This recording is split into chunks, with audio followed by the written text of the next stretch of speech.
ধর্মের মধ্যে যদি কেউ আবিষ্কার করতে চায় হারাম হারাম হারাম, কোনো সুযোগ নাই মানা। তুমি কিসের নবীর আশেক? তুমি আশেক নামের প্রতারক, তুমি আশেক নামের দাজ্জাল, তুমি আশেক নামের বাটপার। যে এই হুজুরেরা নবীর मोहब्बत রাখে না, যেই কারণে ঈদে মিলাদুন নবী মানে না। 2 पैसे कमाने के लिए ये काम कर रहा है ये बड़े बड़े मौलवी साहब ने। আমার বিশ্বাস আমি আমার এই মসজিদের খেদমতে, আপনাদের খেদমতে বহু বছর যাবৎ এ বিষয়ে প্রত্যেক রবিউল আউয়ালে 2-3 জুমা অথবা 1 জুমা তো অবশ্যই 1-2 জুমা করে আমরা এই ব্যাপারে আলাপ আলোচনা করেছি এবং এই বিষয়টায় মৌলিক মাসআলাগুলো আপনাদের সবারই কম বেশ জানা আমি বিশ্বাস করি। এরপরেও আপনারা যেহেতু আলেম না, সেহেতু বিষয়টা আপনারা ভুলে যাইতেও পারেন। আপনারা যখন বড় কোনো মিছিল দেখেন, জশ্নে জুলুস ঈদে মিলাদুন নবীর মিছিল দেখেন, তখন আপনারা হয়তো ভাবতে পারেন এটাই মনে হয় ঠিক, আমাকে হুজুররা যা কয় এটা মনে হয় ভুল, এরকম একটা ব্যাপার স্যাপার থাকতেও পারে। আপনারা যখন বড় মাপের গেট দেখেন, 4তলা 5তলা গেট, তখন কিন্তু আপনারা অনেক সময়ই ওই দিকে ঝুঁকে পড়েন। বড় পাগড়ি, উঁচা টুপি, দারুণ পোশাক, হ্যাভি বডি ফিটনেস, এগুলি দেখলে আপনারা অনেক সময় হতবিহব্বল হয়ে পড়েন আর আপনারা ভাবেন ওইখানেই মনে হয় সব কিছু, এরকম একটা ব্যাপার স্যাপার থাকে। এজন্য আপনাকে বলবো ভাই, রবিউল আউয়াল মাস আসছে, আমাদের করণীয় কি এটা ওলামায়ে কেরাম বলে দিবেন এবং হক্কানি ওলামায়ে কেরামের কাছ থেকে আপনি যদি শুনেন তাহলে আপনি লাভবান হবেন। আল্লাহ পাক আমাদেরকে শোনার, বোঝার, আমল করার তৌফিক দান করুক, সবাই বলি আমিন। প্রথমেই একটা প্রশ্নের জবাব দিয়ে নিতে হয়, আপনাদেরকে যারা বেশি ঠেকায় এবং যারা বেশি বলে, অর্থাৎ আপনাদেরকে অনেক সময় নবীর দুশ্মনও বলে, আপনাদের হুজুরদেরকে যদি নবীর দুশ্মন বলে তাহলে আপনারে বলা বাকি রাখছেনি? আপনারা হয়তো বলে না মাইরের ডরে, এলাকার মানুষ যদি আরে নবীর দুশ্মন কই তাহলে দিব মাইর, এই মাইরের ডরে হয়তো আপনারে বলে নাই, তো আপনার হুজুরের নবীর দুশ্মন বলে কেন বলে? সে বলে বা তারা বলে যে এই হুজুরেরা নবীর মোহাব্বত রাখে না, যেই কারণে ঈদে মিলাদুন নবী মানে না। জোরে কন নাউজুবিল্লাহ। যৌক্তিক দিক থেকে দেখতে দেখা যায় তাদের কথাটা ঠিক। ঈদে মিলাদুন নবী তো আমরা পালন করি না, হক্কানি ওলামায়ে কেরাম কেউ ঈদে মিলাদুন নবী পালন করে না। এখন স্বাভাবিকভাবে আপনার মনে প্রশ্ন আসবে যে আসলে ঈদে মিলাদুন নবী পালন করলেই বা সমস্যা কি, বা কেমনে কি এটা করে না কেন হুজুররা? আপনাদের মধ্যে একটা প্রশ্ন থাকে আর অনেক সময় আপনাদেরকে ঠেকায় দেয়। তবে আলহামদুলিল্লাহ সুম্মা আলহামদুলিল্লাহ, হক্কানি ওলামায়ে কেরাম বহু বছর যাবৎ মাঠে ময়দানে তো কন্টিনিউ আগে থেকেই বলে আসছেন। বর্তমানে মিডিয়া কেন্দ্রিকও হক্কানি ওলামায়ে কেরাম কথা বলার দরুন তারা মুখ থুবড়ে পড়েছে। তাদের এই বেদাত, তাদের এই ধর্মীয় কাজের নামে অধর্মের কাজ অথবা ধর্মীয় কাজের নামে কুসংস্কার, বেদাত, এইটা আর সামনে আগাইতে পারতেছে না, বলি আলহামদুলিল্লাহ। ক্বালা রাসূলুল্লাহ সাল্লাল্লাহু আলাইহি ওয়াসাল্লাম ইন্না খায়রাল হাদিসি কালামুল্লাহ ওয়া খায়রাল হাদি হাদি মুহাম্মাদিন সাল্লাল্লাহু আলাইহি ওয়াসাল্লাম ওয়া শাররাল উমুরি মুহদাসাতুহা ওয়া কুল্লু মুহদাসাতিন বিদআ ওয়া কুল্লু বিদআতিন দালালা ওয়া কুল্লু দালালাতিন ফিন্নার। জোরে কন নাউজুবিল্লাহ। কি ব্যাপার নাউজুবিল্লাহ দিয়ে আস্তে করেন, এই জোরে কন নাউজুবিল্লাহ। আমরা জোরে কইলে তার কারণ আছে, আমরা যখন কইতে কমু কই হালাইবেন, কারণ ঠিকঠাক তো করবো। আমরা ড্রাইভিং সিটে তো আমি আছি, আপনি বুঝেন না বুঝেন কই হালাইবেন ইনশাআল্লাহ। আমরা অন্তত আমি বা হক্কানি ওলামায়ে কেরাম যাদেরকে আমরা ফলো করি তারা কেউ তালে তালে কথা বলে না, আলহামদুলিল্লাহ। কেউ তালে তালে কথা বলে না, যা বলে তার ডকুমেন্টস আছে এবং আপনাকে সুন্দর মতো বুঝায়া দেওয়া যাবে, আমরা বলি আলহামদুলিল্লাহ। বললাম হাদিস বলতে বললাম নাউজুবিল্লাহ, একটু বেমানান লাগতেই পারে, কিন্তু হাদিসের শেষে যে কথা আছে সেটা হলো জাহান্নামের দুঃসংবাদ, যে কারণে বলছেন নাউজুবিল্লাহ। জোরে কোন আলহামদুলিল্লাহ। হাদিসে পাকের মধ্যে রাসূল সাল্লাল্লাহু আলাইহি ওয়াসাল্লাম বলেছেন সর্বপ্রথম দামি কথা হলো কার? জোরে কোন, আরো জোরে কওয়া লাগবে। সর্বপ্রথম দামি কথা কার? দেখেন, সর্বপ্রথম বা সর্বোচ্চ দামি কথা আল্লাহর। এটা আপনার আমার এই দুর্বল ব্রেনকে বোঝানোর জন্য বলা, না এটা বলারই দরকার পড়ে না, এটা বলারই দরকার পড়ে না। এখন সূর্য উঠছে, এটা কি বলার দরকার পড়ে? তাহলে আমার মতো দুর্বল মানুষকে, আপনার মতো দুর্বল মানুষকে বা একটা বাচ্চাকে বোঝানোর জন্য এটা বলতে হয়, দেখো এখন সূর্য উঠছে, সূর্য উঠে বলার দরকার নাই। তো আল্লাহর কথা সবচেয়ে দামি, এটা বলারই দরকার পড়ে না। তো এরপর কেন ইন্না খায়রাল হাদিসি কালামুল্লাহ, আল্লাহর কথাই সবচেয়ে দামি, সবচেয়ে উত্তম, এটা কেন? আপনার আমার মতো মানুষকে বোঝানোর জন্য বলা হয়েছে, বলেন আলহামদুলিল্লাহ। সর্বপ্রথম দামি কথা কার? উত্তম কথা কার? আল্লাহর। ইন্না খায়রাল হাদিসি কালামুল্লাহ ওয়া খায়রাল হাদি হাদি মুহাম্মাদিন সাল্লাল্লাহু আলাইহি ওয়াসাল্লাম। এরপর দামি কথা কার? নবী পাক সাল্লাল্লাহু আলাইহি ওয়াসাল্লামের। তাহলে আমরা জানলাম সর্বপ্রথম দামি কথা, সর্বপ্রথম দামি কথা আল্লাহর, তারপরেই দামি কথা নবীর। আর কোনো কথা চলে? এইটা খুব ভালো করে মাথায় রাখবেন। এই হাদিসের বয়ান অন্য, কিন্তু এখান থেকে এই জ্ঞানটা নিতে হবে, দুনিয়ায় যত কথা আপনি শুনবেন সমস্ত কথার মধ্যে সর্বপ্রথম এবং সর্বোত্তম দামি কথা হলো আল্লাহর। এটা যদি মুসলমানের অন্তরে থাকে, আল্লাহর কসম মুসলমান অন্যায় করতে পারে না, জুলুম করতে পারে না, জুলুমের সমর্থনও করতে পারে না। কি বলেন ঠিক কিনা? সর্বপ্রথম দামি কথা কার? আল্লাহর। এরপরে নবী সাল্লাল্লাহু আলাইহি ওয়াসাল্লাম। এরপরে দামি কথার আর হিসাব নাই, এরপরেই আপনাকে বাণী শোনানো হচ্ছে। ইন্না খায়রাল হাদিসি কালামুল্লাহ ওয়া খায়রাল হাদি হাদি মুহাম্মাদিন সাল্লাল্লাহু আলাইহি ওয়াসাল্লাম ওয়া শাররাল উমুরি মুহদাসাতুহা। এরপর সবচেয়ে নিকৃষ্ট হলো আবিষ্কার, নতুন আবিষ্কার। ওয়া শাররাল উমুরি মুহদাসাতুহা ওয়া কুল্লু মুহদাসাতিন বিদআহ। প্রত্যেক নতুন আবিষ্কারই হলো বেদাত। ওয়া কুল্লু বিদআতিন দলালা। প্রত্যেক বেদাতই হলো পথভ্রষ্ট। ওয়া কুল্লু দলালাতিন ফিন্নার। এবং প্রত্যেক পথভ্রষ্টই জাহান্নামে। জোরে কর নাউযুবিল্লাহ। সোজা বাংলায় তর্জমা হলো এই, সর্বপ্রথম দামি কথা আল্লাহর, তারপরে দামি কথা নবীর। এরপরে দুনিয়ার বুকে ধর্মের মধ্যে আমলের জন্য, আমলের নামে কোনো নতুন আবিষ্কার করা, এটাই হলো নিকৃষ্টতা। এটা বিভিন্ন স্টেপে বলা হয়েছে। আর এই নিকৃষ্টকারী এবং নিকৃষ্টর আমলকারী, অর্থাৎ এই নিকৃষ্টর স্রষ্টা আর নিকৃষ্টর আমলকারী, এরা সবাই জাহান্নামে যাবে। জোরে বলেন নাউযুবিল্লাহ। এখন আপনি আমাকে বলেন, ইসলাম ধর্মের মধ্যে কোনো কিছু আপনার, আমার, আমাদের কারোর আবিষ্কার করার কোনো সুযোগ আছে? কোনো সুযোগ আছে? যদি কেউ কল্পনাও করে, সে হারামের লাইনে আগাইতেছে। ওই কল্পনাটাই হারাম, ওই কল্পনাটাই হারাম। এরপর যা করবে সবটাই হারাম। জোরে কর নাউযুবিল্লাহ। আপনি যত ভালো আবিষ্কারই দেখেন, ধর্মের মধ্যে যদি কেউ আবিষ্কার করতে চায় হারাম হারাম হারাম, কোনো সুযোগ নাই মানার। এটা মাথায় রাখেন, তাইলে বোঝা সহজ হয়ে যাব। বাংলাদেশের মানুষের ধর্মীয় জ্ঞান কম, ধর্মীয় আবেগ বেশি, যেই কারণে এক এক দলের হুজুরেরা, কিছু কিছু মানুষেরা, সব না, আবার কিছু কিছু মানুষেরা মানুষকে পথভ্রষ্ট বানায়া জাহান্নামের লাইনে পৌঁছায় দেয়, এমনকি শিরক করায়া মুশরিক পর্যন্ত বানায়া দেয়। জোরে কর নাউযুবিল্লাহ। যারা রবিউল আউয়াল মাসকে ভিন্নভাবে পালন করতেছে, ধর্মের বাহিরে থেকে পালন করতেছে, ধর্মের নাম দিয়া, তারাই বলে ঈদে মিলাদুন নবী। কারণ মিলাদুন নবী শরীয়তের বক্তব্য, ঈদে মিলাদুন নবী শরীয়তের বক্তব্য না। ঠিক কিনা? এত বছর যা আপনাকে বলছি। তাইলে ঈদে মিলাদুন নবী শরীয়তে না কেন? মিলাদুন নবী হলো নবীর জন্ম, আর ঈদে মিলাদুন নবী হলো নবীর জন্মে ঈদ পালন করা, নবীর জন্ম উপলক্ষে ঈদ বানানো, নবীর জন্ম উপলক্ষে ঈদ ঘোষণা করা।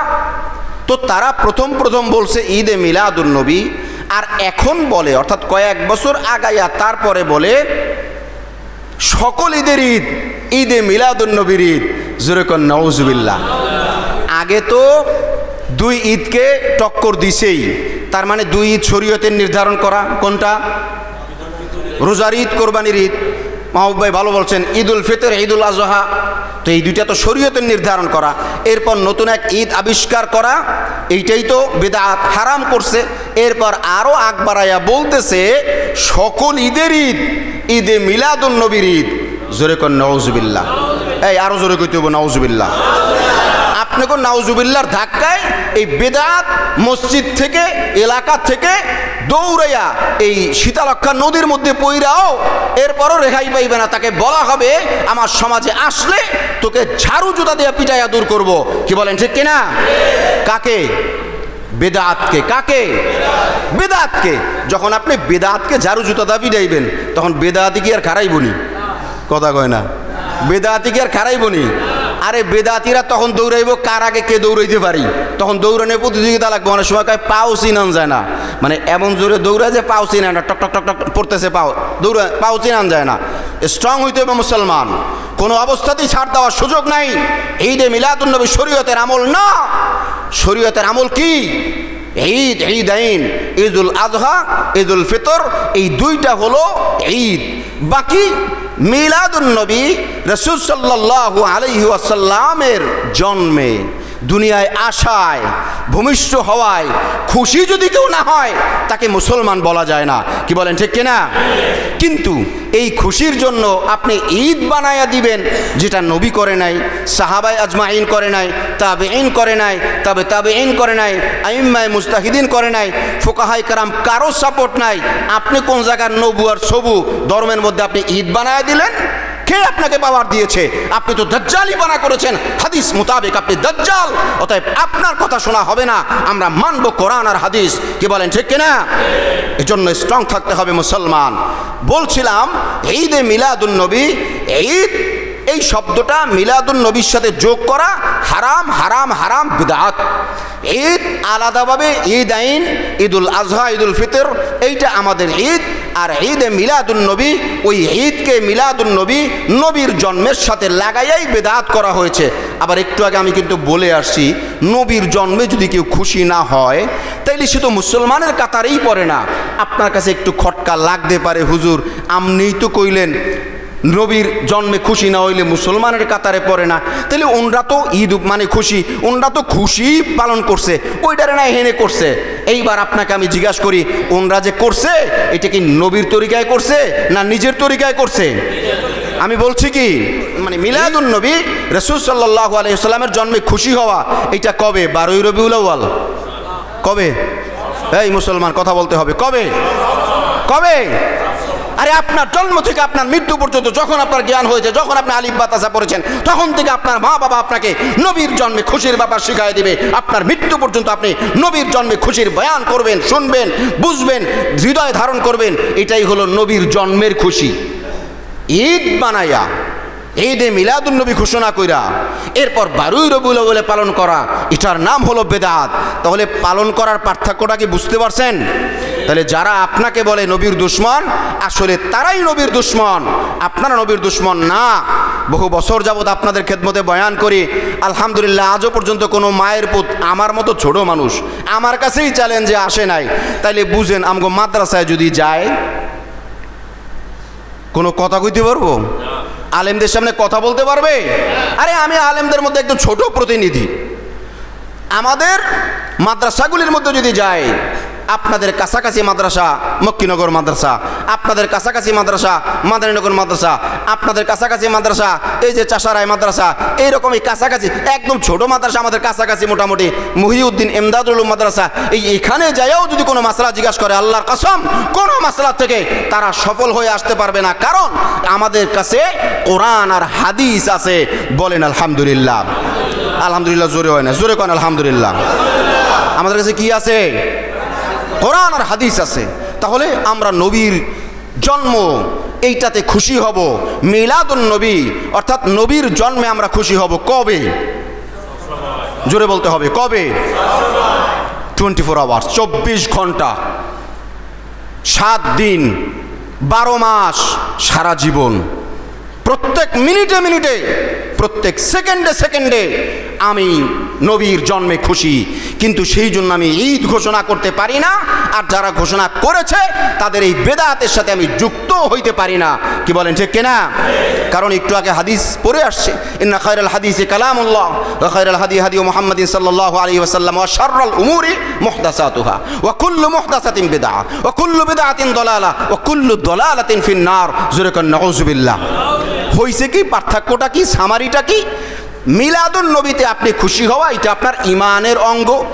আর মিলাদুন নবীতে খুশির কারণে ঈদ ঘোষণা করে ঈদে মিলাদুন নবী পালন করা বেদাত। তো এইটা হলো শরীয়তের আমল, আর ওইটা হলো বেদাত। বেদাত হওয়ার দ্বারা কি হইছে? জাহান্নামে যাওয়ার রাস্তা কনফার্ম করছে। জোরে কোন নাউযুবিল্লাহ। আমল করবেন কোনটা, শুদ্ধটা না অশুদ্ধটা? আল্লাহ আমাদের সকলকে বোঝার তৌফিক দেখ, সবাই বলি আমিন। রবিউল আউয়ালে আমল হবে কি? দুরূদ সবসময় পড়ি, আরও বেশি পড়ব।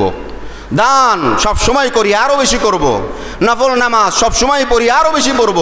জিকির আজকার সবসময় করি, আরও বেশি করব। কেন? আমার নবীর আগমনে খুশি হয়ে। তবে একটা দুর্বল পয়েন্ট কে জানেন? আমি এই কাজগুলি নবীর আগমনে খুশি হয়ে কেন শুধু রবিউল আউয়ালে করব?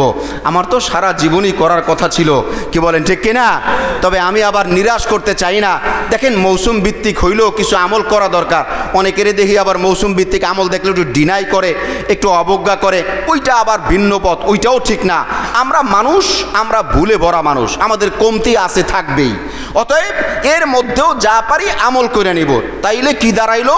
আমরা সব নফল আমলগুলি বাড়ায় দিব নবীর জন্মের খুশিতে। কবে থেকে? আজকে থেকে, এই মুহূর্ত থেকে কবে পর্যন্ত? সারা জীবন এ কাজ করব। আল্লাহ আমাদেরকে তৌফিক দেখ, সবাই বলে আমিন। 12ই রবিউল আউয়ালে আপনি যখন জশ্নে জুলুসে ঈদে মিলাদুন নবী দেখবেন, অর্থাৎ এই মিছিলটা দেখবেন, এইরকম বড় কিছু দেখবেন, আপনি একটু খেয়াল করলে দেখবেন মাথার উপরে পট্টি বাঁধা আছে, লা ইলাহা ইল্লাল্লাহু মুহাম্মাদুর রাসূলুল্লাহ। ব্যানার ফেস্টুন যেটা মানুষ বিভিন্ন অনুষ্ঠানে করে ইদানিং, এটা দোষের না, করা ঠিক আছে, করে। মাথার মধ্যে কালেমায়ে তাইয়্যিবার ব্যানার লাগানো, জশ্নে জুলুসে ঈদে মিলাদুন নবীর মিছিল করতেছে। যেই দিন মিছিল করতেছে ওই দিনও ফজরের নামাজ পড়ে নেই। খালি এইটা না, মিছিলের দিন বাইরে রাস্তার পাশে খাড়াইয়া মুততেছে। এই কথা কইল না। এই আমি কি বাংলাদেশের নতুন কাহিনী শুনাইতেছি নাকি? আমি কি আর এক দেশের তে আইসিনি? আমি এই দেশের মানুষ, এবং চোখ কান খোলার আগে সব কিছু দেখি, বুঝি, অবজার্ভ করি, এরপর আপনাকে বলি। তাইলে নবীর মোহাব্বতে তুমি জশ্নে জুলুসে ঈদে মিলাদুন নবীর মিছিল মানাও, তুমি ঈদের জন্য ঈদ ঘোষণা করে খুশি মানাও, কিন্তু তুমি ফরজ আমল করতেছো না, তুমি নবীর সুন্নত দাড়িটা রাখতেছো না, তুমি হারাম বিড়ি সিগারেট খাইতেছো, তুমি হারাম খাড়ায়া রাস্তার পাশে মুততেছো ওই মিছিল থেকে বাইরে হয়ে। তুমি কিসের নবীর আশেক? তুমি আশেক নামের প্রতারক, তুমি আশেক নামের দাজ্জাল, তুমি আশেক নামের বাটপার। প্রশ্ন কোন জায়গায় জানেন? ওই সাধারণ মানুষগুলোর উপরে আমার বেশি ক্ষোভ নাই, কারণ আমি একটু এমনি বেতাল্লা মানুষ, এটার লাগে আমার লগে বেশি মানুষ খুশি হইতে পারে না। আমার কথা কোন জায়গায়, এই যে মানুষগুলো ভুল করলো, এই মানুষগুলোর ভুলের গোড়ায় বা এই মিছিলের গোড়ায় বা এই দলের গোড়ায় কয়েকজন মৌলবি আসেনি? কেউ আসতে কইলেন দি? কয়েকজন মৌলবি আসেনি? ওই মৌলবির রুমাল, আবা, জামা আমারতেন দামি, ওই মৌলবির বডিও আমারতেন দামি। তো আপনারা বেশিরভাগ ওই সমালোচনাটা করেন ঠিকই, কিন্তু মৌলবিদের দিকে তাকান না। শরীয়ত বলেছে এই মৌলবিগুলিকে আগে বিচারের কাঠগড়ায় দাঁড় করাও, তারপরে পাবলিককে বলো। তার মানে এরাই বেদাত না জন্মাইলে, এরাই বেদাত না গাছ লাগাইলে, এরাই বেদাত সমাজে ছড়াইয়া না দিলে এই সাধারণ মানুষগুলি এই বেদাত করতো না। কি বলেন ঠিক কিনা? প্রশ্ন আসতে পারে, হুজুর করে কেন? করে দুই কারণে। মূলত এক কারণ, শাখাগত দুই কারণ। কয় কারণ? মূলত এক কারণ, শয়তানের ধোকায়। শাখাগত দুই কারণ, আর একটা কি? এই মাশাআল্লাহ, সুন্দর কথা। কে লেগা? মাল কে লিয়ে। এই কন কে লেগা? माल के लिए, माने पैसार जन्नो, 2 पैसे कमाने के लिए ये काम कर रहा है ये बड़े बड़े मौलवी साहब ने। আসলে কিসের বারে মৌলবি? গোয়ার টিমের বারে মৌলবি। বেদাত কোনো মানুষ করতে পারে না। সুস্থ বিবেক সম্পন্ন কোনো মানুষ, কোনো কমন সেন্স ওলা মানুষ বেদাত করতে পারে না। কারণ মানুষের কানে এই হাদিস পৌঁছে গেছে যে বেদাত আমল তো বাতিলই, শুদ্ধ আমলটাও বুঝেন নাই মনে হয়। বেদাত করার কারণে ওই দিন ফজরের নামাজ যদি পইরা থাকে, তাহলে ফজরের নামাজ তো আল্লাহর হুকুম, এইটা তো আর বেদাত না। তাহলে উনি বেদাত করার কারণে ওই দিনে ফজরের ফরজ নামাজও বাতিল, আগে পরে সব নেকামল বাতিল। জোরে কর নাউজুবিল্লাহ। আপনি বিষয়টারে কি মনে করেন? চারটিখানি ব্যাপার মনে করছেন? সব আমল বাতিল হয়ে যাওয়ার মানে কাফের হয়ে যাওয়ার সিগন্যাল এর মধ্যে রয়েছে।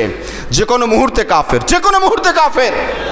এমন নবী আপনি আমি পেয়েছি, আমরা এমন নবী পেয়েছি, আগের জামানার বহু নবী পর্যন্ত আল্লাহর কাছে ফরিয়াদ করেছেন। মতান্তরে প্রায় সব নবী আল্লাহর কাছে ফরিয়াদ করেছেন, আল্লাহ নবী না বানাইয়া যদি শেষ নবীর উম্মত বানাইতা খুশি হয়ে যাইতাম। কারণ শেষ নবীর উম্মতের মর্যাদা মর্তবা দেখলে আমাদের লোভ লেগে যায়। বলেন আলহামদুলিল্লাহ। অতএব আপনি খুশি হবেন। কেন খুশি হবেন? নবীর জন্মে খুশি হবেন। কোন দিন খুশি হবেন? যখন থেকে আলোচনা শুনেছেন তখন থেকে খুশি হবেন, মৃত্যু পর্যন্ত খুশি থাকবেন, সন্তানদেরকেও বলে দিবেন। কিন্তু এই খুশির কারণে ঈদে মিলাদুন নবী করা যাবে না। এইটা ভালো করে মাথায় নিয়ে নেন। নতুন এক ঝামেলা, ওইদিকে আর আলোচনা যাচ্ছি না। ইসলামিক ফাউন্ডেশনে কোনো এক অনুষ্ঠানে নাকি ঈদে মিলাদুন্নবী শব্দের ঈদ কাইটা দিছে, এটা নিয়ে আবার সোশ্যাল মিডিয়ায় তর্ক বিতর্ক হইতেছে।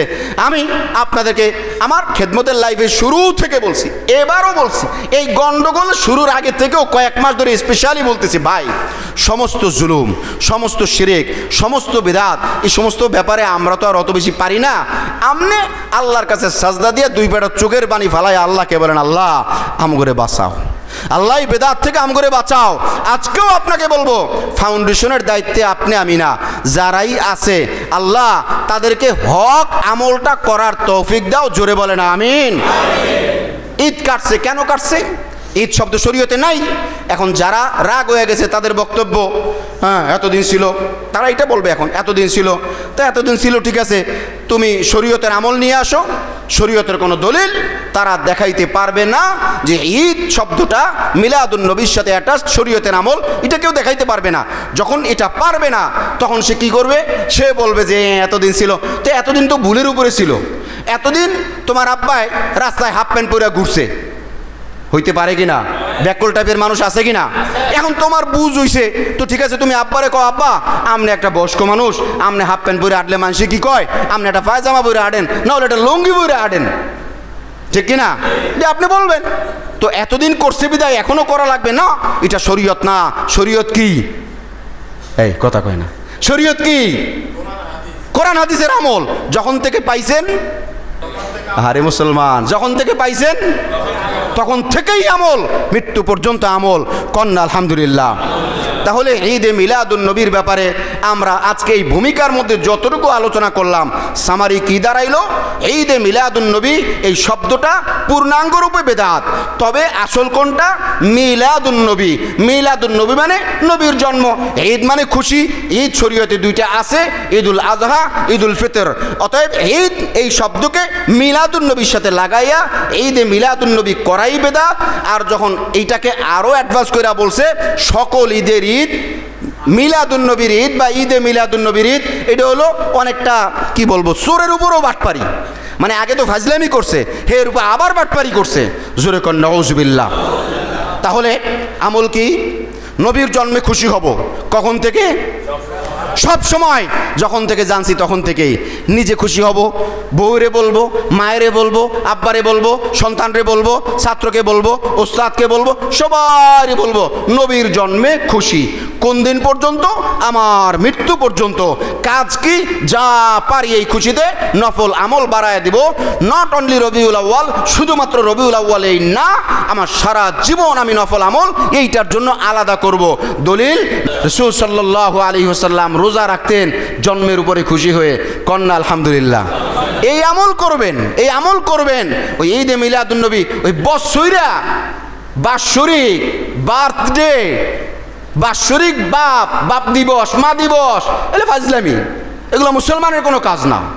অতএব ওগুলোই যখন নাই তো ঈদে মিলাদুন্নবীর কোনো প্রশ্নই আসে না। আল্লাহ রাব্বুল আলামিন আমাদের সকলকে এই বেদাত থেকে, স্পষ্ট বেদাত থেকে, সারাহাতান বেদাত থেকে সকলকে বাঁচার, দাওয়াত দেওয়ার, বাঁচানোর তৌফিক দান করুক। সবাই বলি আমিন।